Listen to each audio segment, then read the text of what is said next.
This is not a sermon. It was not intended to be a sermon. I was going to share some thoughts, as I usually do, on tithes and offerings. The problem is this topic that I'm going to talk about, I didn't know how I was going to consolidate it to keep it short. And I think John kind of bailed me out when he lost his sermon, or forgot it. And that's a sign of old age, too.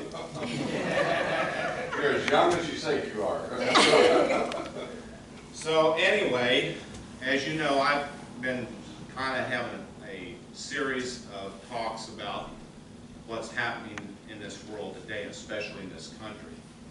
I originally was going to start talking about some economic issues, but because of what has been happening in the last couple of weeks, and even though it can be an economic issue, I was compelled, the Lord compelled me to speak about what has happened in these last 2 weeks. As you know, we have had 4 mass killings. 3 of them with assault rifles, 1 with a knife, a man wielding a knife. And as you can understand, as we have been seeing, especially in the last few years, that this country is so polarized in the hatred that it is only going to get worse. And everybody is wondering what to do, what the causes are, and everything else. And there is no real true answer. I'm going to give you a few thoughts of what I feel, especially some of the causes, some of the ideals that they feel that would stop this. But this is man's thoughts and not God's. And that's what I will conclude with. Because I've only got one Bible verse that I'm going to quote, and it's very short and sweet to that. But as you know, as I said, we have so much hatred in this world, and especially in this country.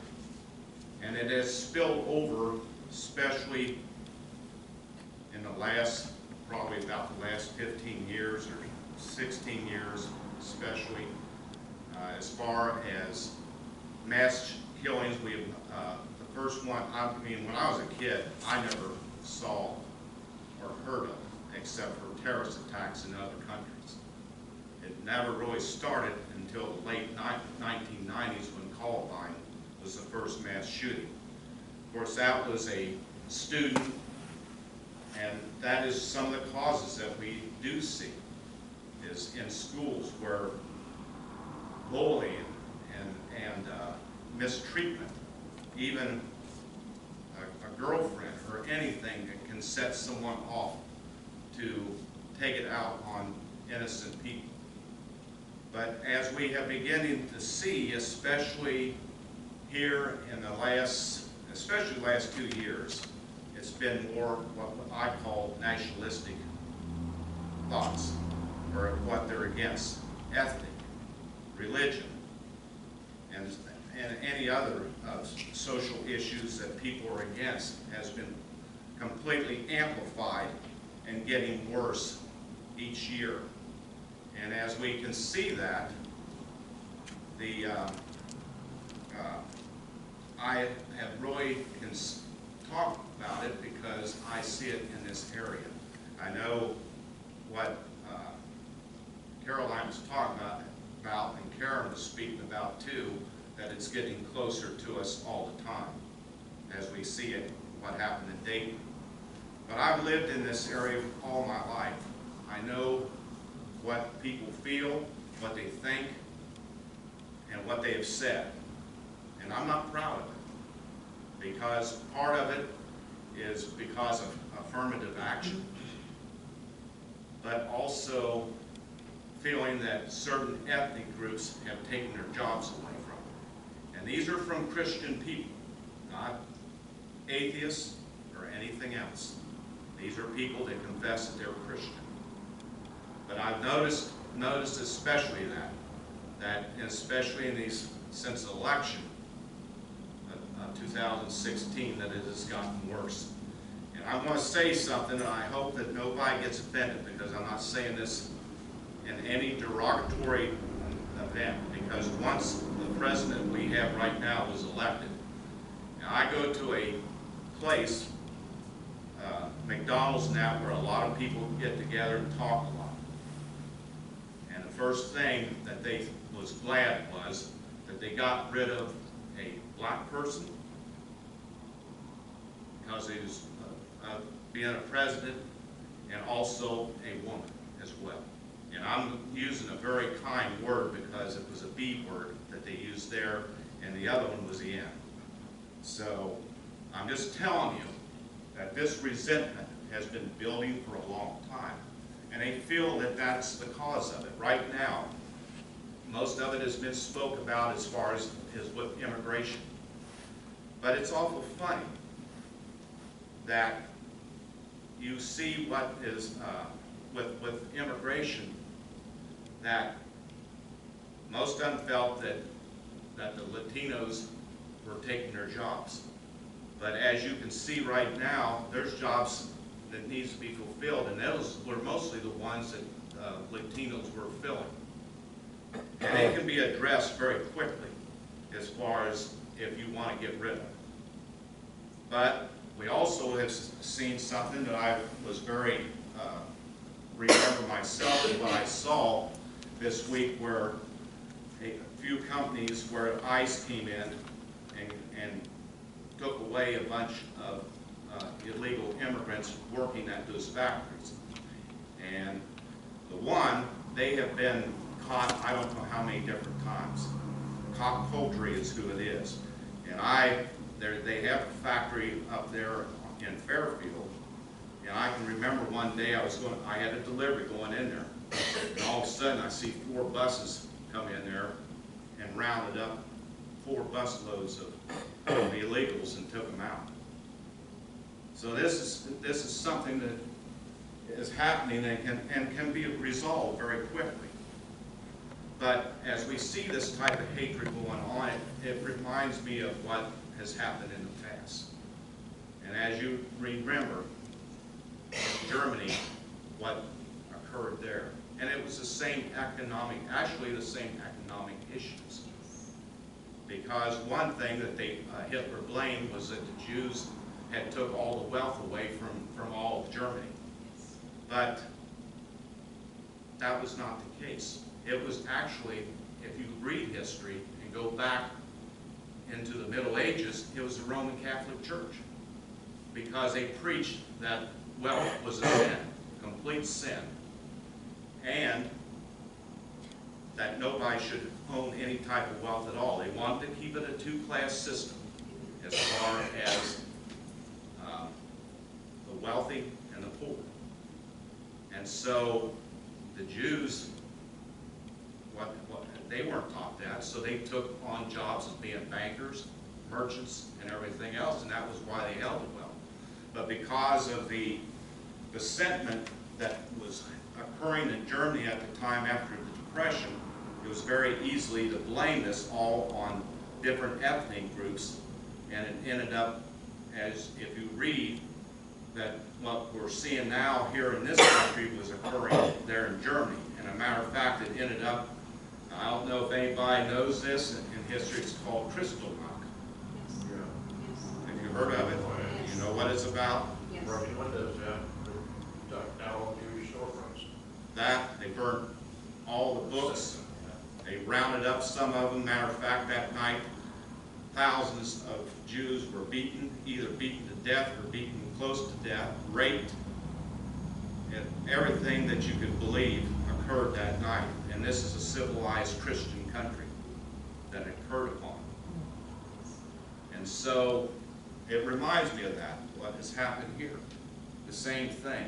People that are beginning to feel the same, what they call nationalistic beliefs, are doing the same thing, ethnic cleansing. And like I said, as far as with the immigration problem itself, it could be resolved very easily. And that is to pass a law that those who are employers should be the ones held accountable, because then you cut off what the reason for all these people coming across the border, because they're wanting jobs, they want money, they're poor, they're coming out of countries that our poor would be the rich ones down there because of what it is. And so, as you can see, it would be taken care of once and for all. Jail time, fines, major fines that would really hit their pocketbooks, because like I said, with poultry, this isn't the first time that they have been raided for illegal immigrants.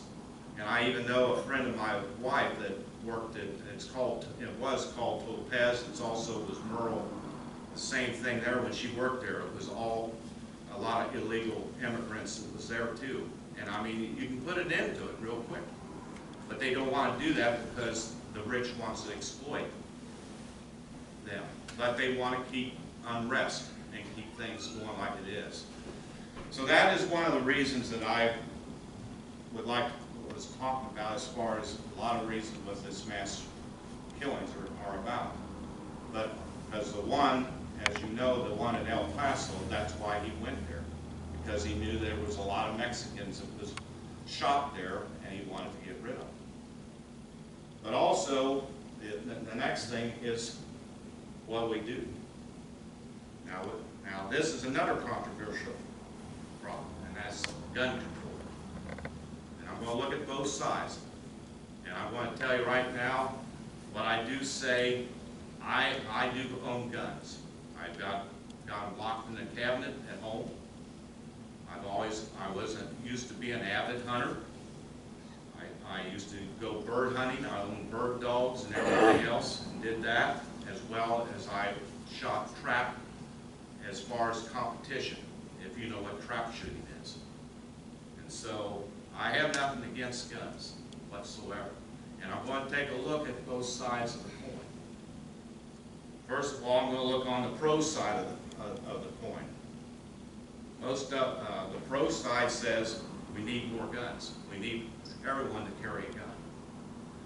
I kind of look at that, and I look back watching some of the old TV westerns that I saw back many years ago, and I kind of look at that, that's what you're going to have. And if you look at a western, you can really see what can happen. Anybody can be tipped off at one little thing and pull that gun out and shoot without thinking or anything else. You go to a bar, alcohol flows, and you have beer muscles. Same thing. Someone says the wrong thing, pull the gun out and shoot. And like I said, if you look at a TV western, that's what you have. So to say that that is the right solution, I have a problem with that. But if we look at the other side of the coin, first of all, most are advocating taking guns totally away. Well, the problem is you have 300 million guns out there. There is no way that you could ever do that. The second thing is, most people believe about the Second Amendment, but they have a misconception of that Second Amendment. The problem is with the Second Amendment, it was meant to have a militia. The Founding Fathers wanted us to have a similar type military like Switzerland had. And that's where you have arms and call up the militia. They did want to have a navy. It was founded that there was to have a navy, and they also decided also to have one little loophole in it, in which if you would fund every 2 years the military, they could stay as a standing army. And if you look, that's why we have a standing army all this time, is because of that being passed every 2 years. So that is what the Second Amendment was really meant to be. But it also, you look at the other coin, it does say that we're allowed to have a gun, if you so choose to have that. The other thing is, is what they're wanting to do is with the only two things that's ever been proven to work actually is actually a real good background check, and also if you're going to carry a arm, that it would be that you go through a very good program so you know exactly how to handle that gun and actually when to use the gun and not everything else. Because I want to tell you right now that even with the pro gun lobby and that, they feel that with that gun that you're going to stop mass shootings. Out of this year alone, we've had 251 mass shootings in this country up to this point. Out of all of them, as far as I know, there has not been one that was stopped by someone having a gun. Now, we just heard about one that was, and he claimed he wasn't going to shoot nobody. He was going to make some point that a fireman had a gun and stopped him before he went into a Walmart, if you had seen the news. But that's the only thing that I've ever have heard. The other question is if you have a gun, how many people are going to really be able to pull that trigger without hesitating?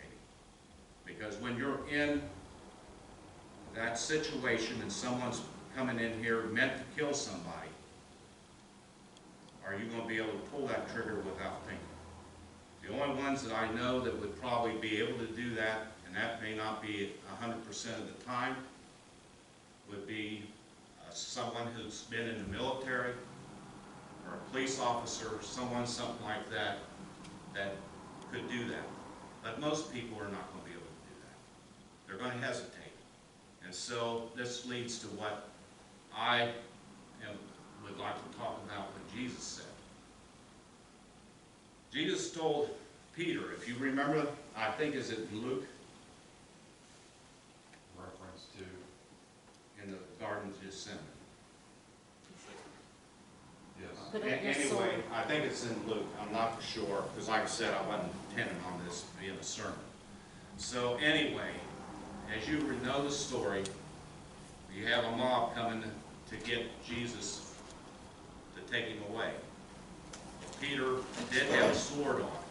But as far as him carrying a sword, I have not seen any reference that all those 3 years that they were together, that he carried one. I feel that what he did was when Jesus mentioned that this was going to be the night that he was going to be taken away and finally crucified, that he thought he was going to carry this sword so that he could save Jesus' life.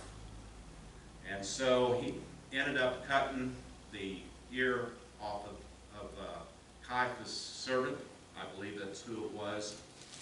And Jesus turned back and told Peter that you live by the sword, you will die by the sword. And then healed the servant. Now, he didn't say nothing against having a gun or a weapon. He didn't say that. But there was a reason why he did speak this. He could have said nothing and just healed the servant's ear, and that would have been the end of it. But he said this for a few reasons that I feel that I have understood why he said this. As a Christian, we're not to be worldly. This is a worldly way of solving a problem by doing that. That was the world's solving, and in that case, with him being ready to spread the gospel throughout the world, that would be the poor example of doing something like that in worldly fashion. It also would not glorify him in death, because again, as he said, you live by the sword, and if someone would have killed you by the sword, there's no meaning in that death. But if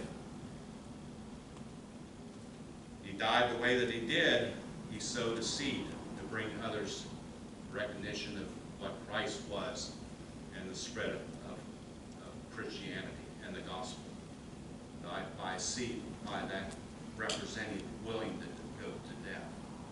And again, I want to say, I'm not telling anybody not to have a gun. I'm not telling anybody that. And I'm not telling anybody, as far as if you're at home and if someone invades your home, not to protect your family. I'm not saying that. I'm not even telling you as far as if you want to serve in the military.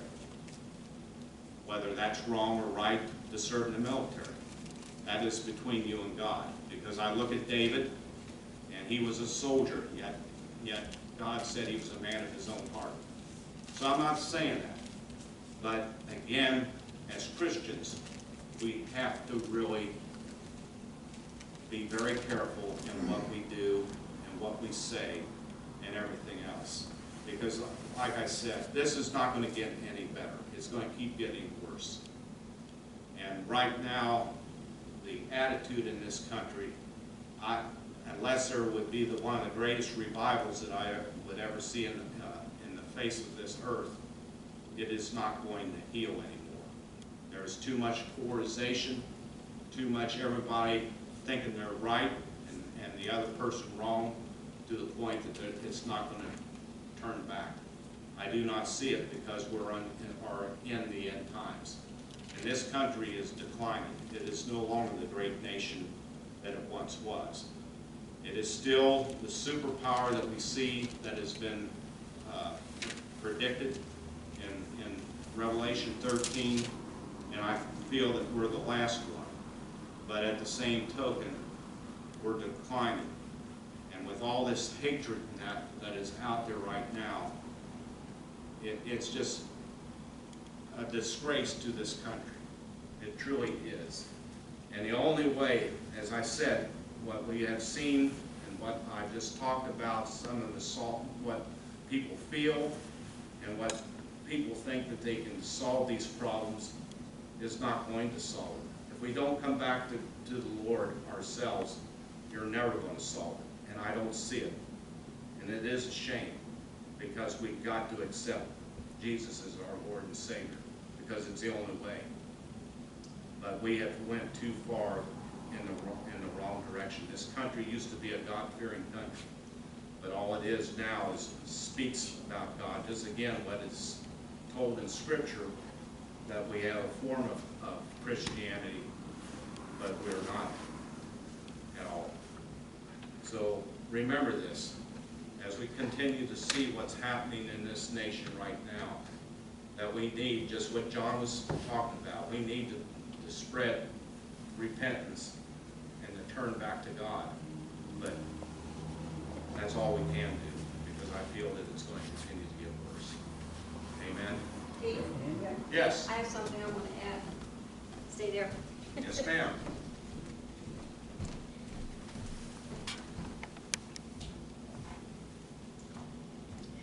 You know, it's so strange that you are doing this today, because this past week I've been so impressed about something. And you're going to have to forgive me today. I'm not feeling up to par today. I think my blood pressure's a little up, but anyway, that's another issue. But you know, I've been strongly impressed about some of the things you're impressed about as well. And I just want to share two texts here. The first one is in Exodus 22:21. If you have a Bible, turn to it. Exodus 22 and verse 21. And I like the way the New Living Translation puts it. It says, "You must not mistreat or oppress foreigners in any way. Remember, you yourselves were once foreigners in the land of Egypt." Just in case you don't get that, turn to Exodus 23:9, because they repeat it. You know, the Hebrew mind worked so that if something was important, they said it at least twice, or maybe 3 times. So chapter 23, verse 9, it says, "You must not oppress foreigners.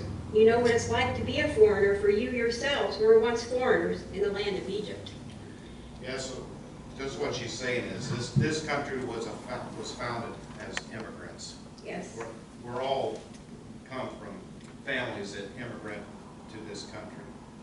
And we got to remember that. I mean, it's a sad thing that we cannot live in harmony anymore because of the color of our skin, our beliefs, or many other things that are different than someone else. I mean, some of it, some of the practicing things that are occurring here, I don't believe in, but yet they are God's children, and we have to treat them to a certain degree as Jesus would treat them. He would condemn the sin, but he would still love them as a human being. Yes, Karen? I'd like to add two scriptures. 1 Timothy 4, 1 and 2. It says, "Now the Spirit speaketh expressly, that in the latter times some shall depart from the faith, giving heed to seducing spirits and doctrines of devils, speaking lies and hypocrisy, having their conscience seared with a hot iron." That is what's going on. We are living in the last days. It's not going to get any better. No, it's not. But Jesus wants us to go out and spread the gospel to souls that are perishing, so they have a chance to accept Christ for themselves or not. Right.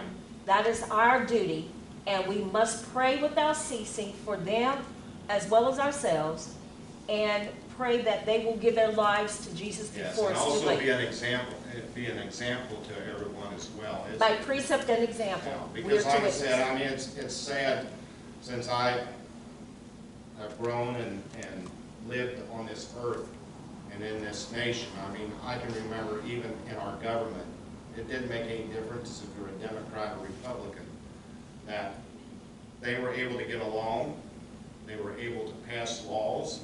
They may not see eye to eye or anything like that, but they were able to get something accomplished, usually for the better for the people. But we do not have that now. The nation came first. Yes. Politics second. Right. Yes. But I don't want to take over your time here, but Well, that's okay, there's- I'm done. Well, there's one other thing I just want to add. You know, you were talking about Nazi Germany. This poem was written by a Lutheran pastor, Pastor Niemöller, and he was put into Dachau for opposing the Nazi regime. This is what he wrote. "First they came for the communists, and I did not speak out because I was not communist. Then they came for the socialists, and I didn't speak out because I was not a socialist. Then they came for the trade unionists, and I did not speak out because I was not a trade unionist. Then they came for the Jews, and I didn't speak out because I was not a Jew. Then they came for me, and there was no one left to speak out for me." You know, folks, this is personal for me because I come from German Jewish heritage. It says a lot. Yeah, it's, I'm sorry, I didn't mean to take your time. that's fine, because I was pretty much done anyway, but again, don't ever think that this country can turn on a dime and become a dictatorship. Don't ever think that, because I'm telling you right now, the laws are set up, and that's including Homeland Security law and some other ones, of course, the martial law, that you can turn this country into a dictatorship overnight. And really, I'm telling you, what John has talked about himself and I have talked about before. You put these circumstances, we've got so much hatred in this country right now that if you put the right circumstances together where people become desperate, depending on what is happening, it could be economically, if this economy collapses, it could be natural disasters where you begin to see, instead of a few people getting killed, thousands upon thousands getting killed, to where they will get desperate enough, thinking that they're going to please God, and they can turn this country into a total dictatorship. And if you're not following what they believe, you're going to end up just what Caroline was talking about. Yes, Karen? We're told that this country is going to, Oh, yes, it will. yes, it says, and this is Revelation 13:12, and he exercises all the power of the first beast before him, and causes the earth and them which dwell therein to worship the first beast, whose deadly wound was healed. Yeah. It's going to happen eventually. So, but God is keeping the four winds of strife, the angels keeping back the four winds of strife, so we can get the work done, souls can be saved, and make a decision or not, and then the end will come. I mean, That's right. there are certain things that are going to take place before Christ comes, but we want to make our calling and election sure. Right. And I just want to caution everyone. You see what's happening? Be on your guard. Remember, tomorrow may not come either, so be right with your God. And try to lead the example that we have been shown by Christ himself. That's all we can do.